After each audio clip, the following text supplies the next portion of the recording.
So we have now seen the unitary representations of non-abelian groups, and that's our replacement of the dual group in the abelian case. But most of the analysis we're going to see in this chapter is going to be on the compact groups instead of just a general non-abelian group. The reason is simple, because the representations of compact groups is really nice in the sense that it actually can be decomposed as a direct sum of a bunch of irreducible ones. Okay, it turns out it's not always the case if you just have a non-compact group. So let me show you a quick example. So if you consider the real line and you do the left regular representation, so basically you say pi maps R to the bounded linear operator on the L2 of R, so your group is the real line. So you basically map x to the Lx, so Lx of f is the left translation, so this is t minus x, everything is abelian. So this is a unitary representation, there's no doubt, each of these Lx is a unitary. And but apparently this L2 of R is not one-dimensional, and we know representations of abelian groups, they're irreducible if and only if it's one-dimensional. So this pi is certainly reducible. So pi is certainly reducible. But I'm going to show that this pi, in fact, is not going to have any one-dimensional invariant subspace.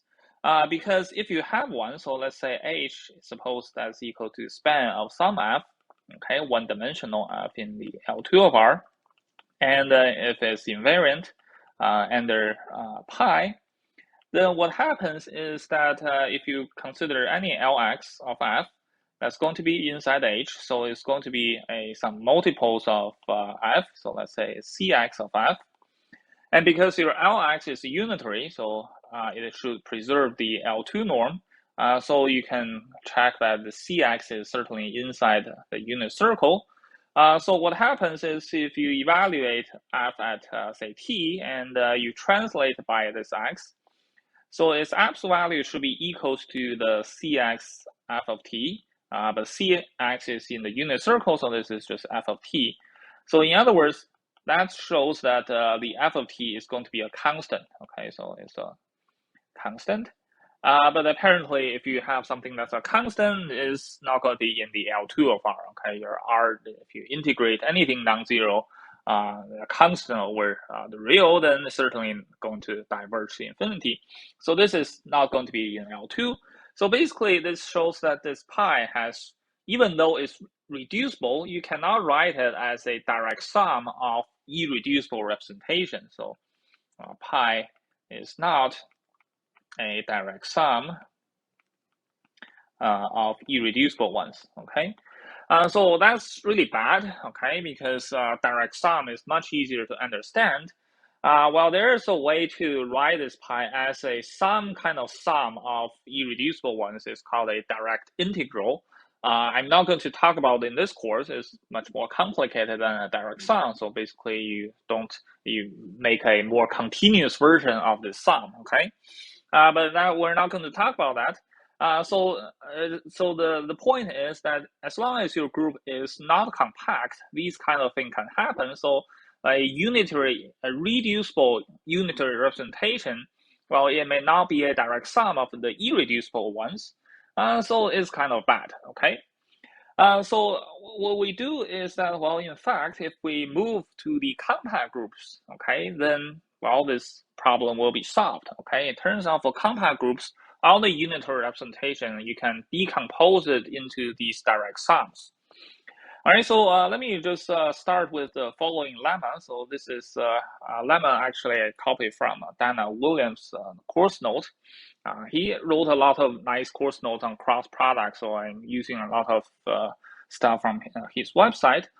So it's a really interesting lemma. So let's do the following. So suppose you have two representations of your compact group G. So let's say G from pi I from G to the hi. So here I is either 1 or 2. There are some unitary representations. And suppose your G is compact, okay? And you can do the following. So if you have an operator B that's from H1 to H2, and B is a bounded operator, So it's just a bounded linear operator between two Hilbert space, and let's just assume B is non-zero, okay? Then you can define an operator, let's say A, you define it this way, you define it as an integral of the pi2 of G times B times pi1 of G inverse, and then you do the hard integral over this compact group G. Then you have this A is a well-defined linear operator. So this turns out this is going to be a well-defined operator, and it's actually taking a vector from H1 to H2. Okay, so the A is actually bounded. And moreover, your A is actually in the intertwiner. Okay, so A actually intertwines pi1 and pi2. Okay.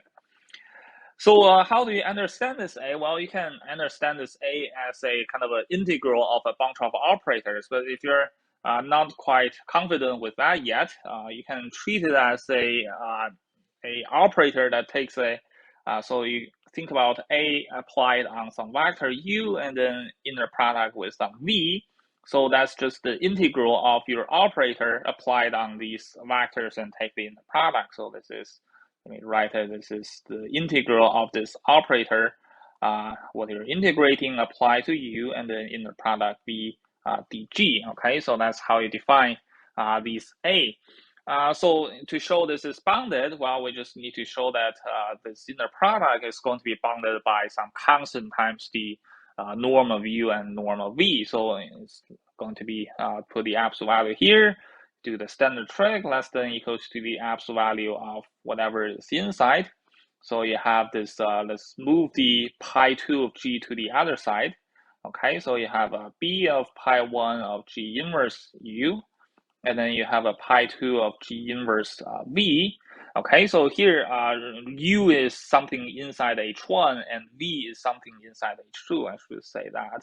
So that's not in the same Hilbert space. So, but in any case, so you're integrating this scalar. Now this is a scalar integral, and the integrand, because it's an inner product and B is bounded, this is bounded above by the norm of B times the length of this vector, the first vector being pi1 of G inverse U, and then the norm of the second vector is pi2 G inverse of V, okay, and dg.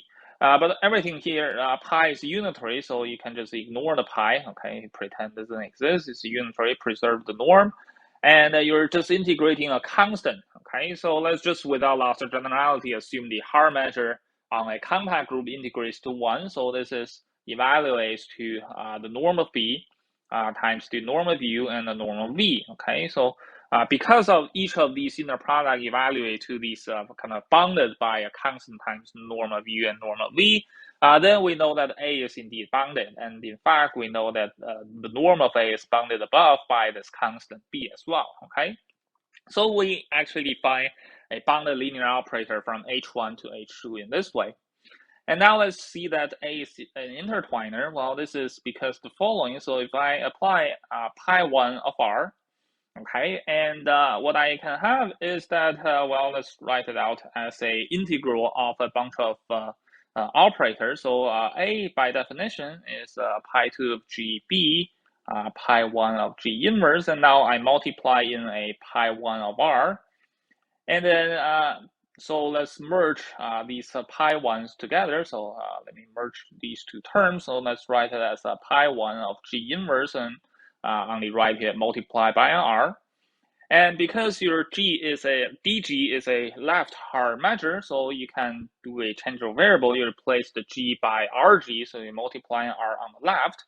So what you end up with is this integral of the pi1 of RG. B is just a constant unrelated to G, and you have pi1 of RG, the entire thing inverse R. But that way you'll cancel out the R on the right. And now the R kind of transferred from the right to the left. So you can factor out this factor of pi2 of R, and you write the integral of the pi2 of G B, and then pi1 of G inverse dg, and it's just equals to pi2 R of A, okay? So in this way, the A n kind of intertwines these pi1 and pi2.